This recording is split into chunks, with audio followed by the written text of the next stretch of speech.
নমস্কাৰ এই মুহূৰ্তত আহি পৰিছে ৰাজ্যখনৰ বাবে ৰাতিপুৱাৰ কেইবাটাও বিগ ব্ৰেকিং নিউজ। আজি 9 ফেব্ৰুৱাৰী অসমৰ লগতে ভাৰতৰ বিভিন্ন প্ৰান্তৰ পৰা ৰাতিপুৱাৰ কেইবাটাও খবৰ আহি পৰিছে। এই মুহূৰ্তত জনাই আছো এটা ব্ৰেকিং নিউজ। মদ আৰু টকাৰ বাবে দিল্লীত পৰাজিত হৈছে অৰবিন্দ কেজৰিৱাল। কালি ঘোষণা কৰা হৈছে দিল্লী বিধানসভা নিৰ্বাচনৰ ফলাফল আৰু নিৰ্বাচনৰ ফলাফল ঘোষণা হোৱাৰ পাছতেই দিল্লীত জুলিচাত হৈ পৰিছে অৰবিন্দ কেজৰিৱাল আম আদমি পাৰ্টি। কালি পুলিচে পদুম ফুল কালি ঘোষণা কৰা হৈছে যেহেতু নিৰ্বাচনী ফলাফল আৰু দিল্লীত পুলিচে পদুম ফুল মদ আৰু টকাৰ বাবে দিল্লীত পৰাজিত হৈছে কেজৰিৱাল। ডাঙৰ খবৰ পলিটিকেল ব্ৰেকিং নিউজ। নিৰ্বাচন খেলাৰ সময়তে প্ৰাৰ্থীগৰাকীৰ চৰিত্ৰ থাকিব লাগে, কিন্তু নিৰ্বাচন খেলাৰ সময়ত প্ৰাৰ্থীগৰাকীৰ চৰিত্ৰ থাকিব লাগে, ভাল চিন্তাধাৰা থাকিব লাগে, প্ৰাৰ্থীগৰাকীৰ চৰিত্ৰত কোনো দুখ থাকিব নালাগে।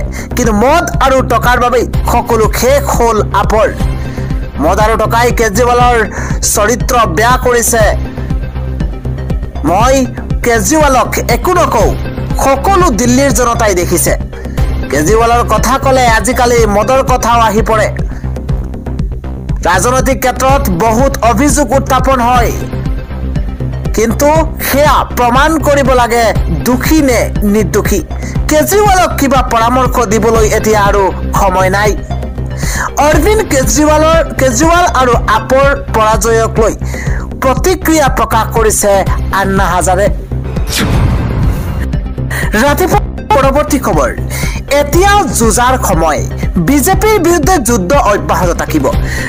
কালি বিধানসভা নিৰ্বাচনৰ ফলাফল ঘোষণা হোৱাৰ পাছতে দিল্লীৰ মুখ্যমন্ত্ৰী আতিশী মাৰ্লেনাই এইদৰে ডাঙৰ মন্তব্য কৰিছে। এই মুহূৰ্তত জনাই আছো এটা ডাঙৰ খবৰ। দিল্লীত পৰাজয়ৰ পাছতো যুদ্ধৰ হুংকাৰ মুখ্যমন্ত্ৰী আতিশী মাৰ্লেনাৰ। মুখ্যমন্ত্ৰীগৰাকীয়ে ডাঙৰ মন্তব্য কৈছে এতিয়া যুঁজাৰ সময়, বিজেপিৰ বিৰুদ্ধে যুদ্ধ অব্যাহত থাকিব। এতিয়া বিজেপিৰ বিৰুদ্ধে যুঁজ অতি তীব্ৰতৰ হ'ব। বিজেপিৰ বাহুবল গুণ্ডাগিৰিৰ বিৰুদ্ধে যুঁজ দিছিল আপৰ সকলো নেতা কৰ্মীয়ে। মাৰপিটৰ সন্মুখীন হৈও বিজেপিৰ বিৰুদ্ধে যুঁজ দিছিল আপে। দিল্লীৰ জনতাৰ জনাদেশ আমি স্বীকাৰ কৰিছো। দিল্লীৰ জনতাৰ জনাদেশ আমি স্বীকাৰ কৰিছো। মই মোৰ সমষ্টিত জিকিলো যদিও এতিয়া ফূৰ্তিৰ সময় নহয়। বিজেপিৰ বিৰুদ্ধে আপৰ যুঁজ অব্যাহত থাকিব। বিজেপিৰ একনায়কত্ববাদৰ বিৰুদ্ধে আপে যুদ্ধ অব্যাহত ৰাখিব।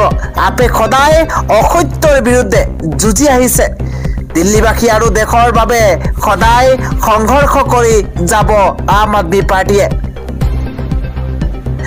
কালাকাজি সমষ্টিত জয়ৰ পাছতে আতিশীৰ হুংকাৰ। দিল্লীত আপৰ আপ ধাৰাসাৰী হোৱাৰ পাছতে আপে দিল্লীৰ হৈ কাম কৰিব বুলি প্ৰতিশ্ৰুতি দিছে। দিল্লীত পৰাজয়ৰ পাছতো যুদ্ধৰ হুংকাৰ দিছে এইবাৰ মুখ্যমন্ত্ৰী আতিশী মাৰ্লেনাই। আন এটা খবৰ হৈছে প্ৰধানমন্ত্ৰী নৰেন্দ্ৰ মোদীয়ে আজি এক ডাঙৰ মন্তব্য কৰিছে। প্ৰধানমন্ত্ৰী নৰেন্দ্ৰ মোদীয়ে কয় যে দিল্লীৰ উন্নয়নৰ গেৰাণ্টি দিছো। উন্নত ভাৰত গঠনত দিল্লীয়ে গুৰুত্বপূৰ্ণ ভূমিকা পালন কৰিব। দিল্লীৰ সাৰ্বিক উন্নয়ন আৰু দিল্লীবাসীৰ জীৱন যাত্ৰাৰ উন্নতিৰ বাবে কৰা চেষ্টাত কোনো ত্ৰুটি নাৰাখিব। এয়া আমাৰ গেৰাণ্টি। উন্নত ভাৰত গঠনত দিল্লীয়ে যাতে গুৰুত্বপূৰ্ণ ভূমিকা পালন কৰে সেয়া আমি নিশ্চিত কৰিম। দিল্লী জয়ৰ পাছতেই এই বিশেষ পোষ্ট কৰিছে প্ৰধানমন্ত্ৰী নৰেন্দ্ৰ মোদীয়ে। আন এটা ডাঙৰ খবৰ হৈছে কালি সিল কৰা হ'ল দিল্লীৰ সচিবালয়। ফলাফল ঘোষণাৰ লগে লগে সিল কৰি দিয়া হৈছে দিল্লীৰ সচিবালয়। ডাঙৰ খবৰ এই মুহূৰ্তত ব্ৰেকিং নিউজ। নিৰ্বাচনৰ ফলাফলৰ পাছতে সিল কৰিছে দিল্লীৰ সচিবালয়। সচিবালয়ৰ পৰা ফাইল চুৰি হোৱাৰ শংকাত তলা লগাইছে সচিবালয়ত। কম্পিউটাৰ ফাইল চুৰি হোৱাৰ ভয় আৰু সচিবালয়ত তলা লগোৱা হৈছে। আপ পৰাস্ত হোৱাৰ পাছতে দিল্লী সিল কৰা হ'ল দিল্লীৰ সচিবালয়। দিল্লী সাধাৰণ প্ৰশাসনে জাৰি কৰিছে জাননী।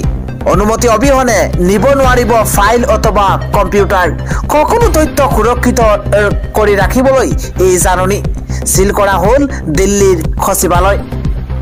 আজি ৰাতিপুৱাৰ পৰৱৰ্তী ভাল খবৰ হৈছে মধ্য অসমৰ 9খন জিলাক সামৰি আজিৰ পৰা আৰম্ভ হৈছে বিশাল ইস্তেমা। শ মুছলমান ভক্ত আহিব এই ইস্তেমালৈ।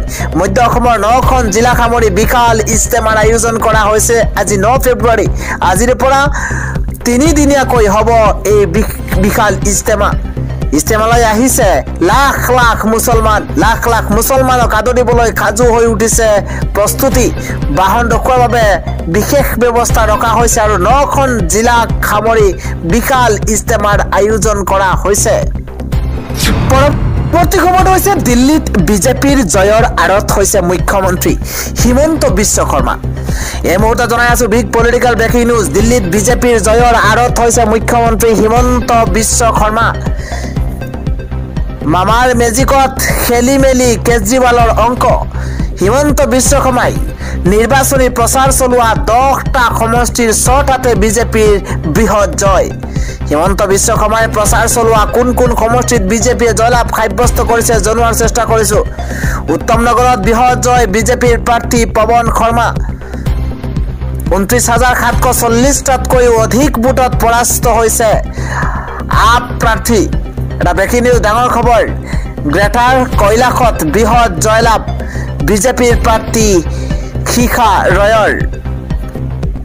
পৰাস্ত আপৰ হাই প্ৰফাইল প্ৰাৰ্থী সৌৰভ ভৰদ্বাজ। 3,188টা ভোটৰ পৰাস্ত হৈছে আপৰ প্ৰাৰ্থী সৌৰভ ভৰদ্বাজ। কাৰৱাল নগৰত বৃহৎ জয় বিজেপিৰ প্ৰাৰ্থী কপিল মিশ্ৰাৰ। লগতে পৰাস্ত আপ প্ৰাৰ্থী মনোজ কুমাৰ ত্যাগী।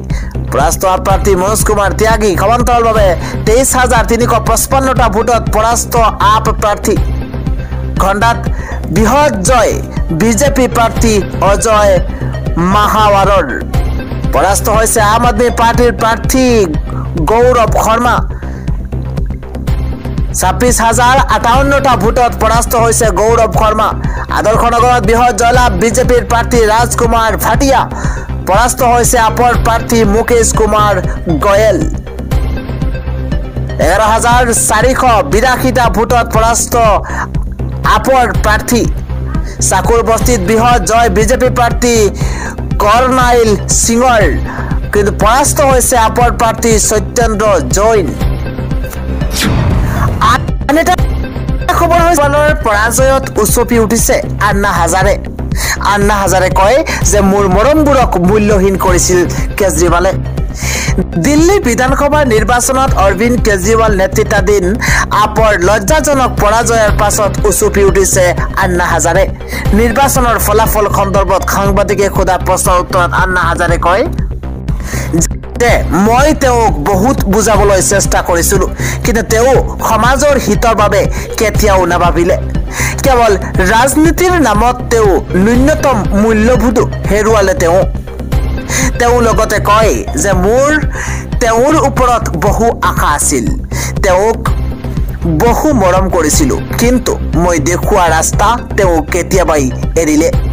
তেওঁ লগতে কয় যে মই দীৰ্ঘ সময় ধৰি তেওঁক কৈ আহিছিলো যে নিৰ্বাচনত অৱতীৰ্ণ হোৱা প্ৰাৰ্থীৰ আচৰণ আৰু চৰিত্ৰৰ ক্ষেত্ৰত কোনো দাগ থাকিব নালাগে, কিন্তু তেওঁলোকৰ নাম খুৰা কেলেংকাৰীৰ সৈতে জড়িত হৈ পৰিল আৰু যাৰ বাবে দিল্লীবাসীয়ে তেখেতসকলক আজি অগ্ৰাহ্য কৰিছে।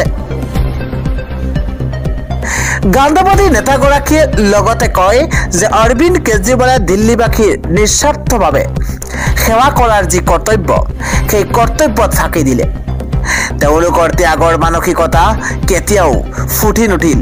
মানুহে তেওঁলোকৰ ওপৰত পূৰ্বৰ সেই বিশ্বাস তিলমানো ৰখা নাছিল। এই সকলোবোৰ কথা মই কেজৰিৱালক বুজাবলৈ চেষ্টা কৰিছিলো যদিও মই বিফল হৈছিলো। উল্লেখ কৰা প্ৰয়োজন যে নতুন দিল্লী সমষ্টিত বিজেপিৰ প্ৰাৰ্থীৰ বিৰুদ্ধে 12শৰো অধিক ভোট পৰাস্ত হৈছিল। 12শৰো অধিক ভোটত পৰাস্ত হৈছিল অৰবিন্দ কেজৰিৱাল। আন এটা ৰাজ্যত লোমহৰ্ষক ঘটনা সংঘটিত হৈছে। কাৰ্বি আংলঙৰ 2 পাখণ্ডৰ ধৰ্ষণৰ বলি হৈছে 8 বছৰীয়া নাবালিক। কাৰ্বি আংলঙৰ বৰলাংফেৰ অঞ্চলত সংঘটিত হৈছে এক ভয়ংকৰ ঘটনা। এগৰাকী 8 বছৰীয়া নাবালিকাক দৰ্শন কৰাৰ অভিযোগত আৰক্ষীয়ে 2জন ব্যক্তিক ইতিমধ্যে গ্ৰেপ্তাৰ কৰিছে। যোৱা 3 ফেব্ৰুৱাৰীৰ সৰস্বতী পূজা উদযাপনৰ সময়ত এই ঘটনা সংঘটিত হৈছে বুলি জানিব পৰা গৈছে। তদন্তৰ ভিত্তিত আৰক্ষীয়ে গ্ৰেপ্তাৰ কৰিছে লালবাবু ৰাম আৰু অজয় গুৰক নামৰ অভিযুক্ত দুজনক। নাবালিকাগৰাকীৰ সহপাঠীৰ সৈতে স্কুলৰ পৰা ঘৰলৈ উভতি অহাৰ সময়তেই এই ভয়ংকৰ ঘটনা সংঘটিত হৈছে বুলি জানিব পৰা গৈছে। জানিব পৰা মতে লোক দুজনে তাইক অপহৰণ কৰি নিজৰ স্থানলৈ লৈ যায় আৰু তাকেই অপৰাধ সংঘটিত কৰিছে বুলি জানিব পৰা গৈছে। সম্প্ৰতি চিকিৎসালয়ত চিকিৎসাধীন হৈ আছে কণমানিগৰাকী।